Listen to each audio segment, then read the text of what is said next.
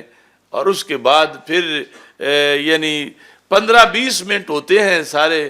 چاند کے نظر آنے کے، اور یہ 11 بجے تک جو ہے وہ ڈھونڈتے رہتے ہیں۔ یعنی وہ جو تحقیق کرنی ہوتی ہے وہ تحقیق بھی آج بہت جلد ہو سکتی ہے، گھنٹہ چلو زیادہ سے زیادہ لگا لیں، لیکن اتنی دیر تک کہ جس میں پھر جا کے سارے لوگوں کے لیے مسائل بنتے ہیں، تو یہ نظر ثانی کرنی چاہیے رؤیت ہلال کو اپنے حال پر، اور ساری امت مسلمہ جو پاکستان کی اسلامیان ہیں ان کے اندر تشویش پیدا نہیں کرنی چاہیے۔ اللہ تعالی ہم سب کا حامی و ناصر ہو۔ وآخر دعوایا ان الحمد للہ رب العالمین۔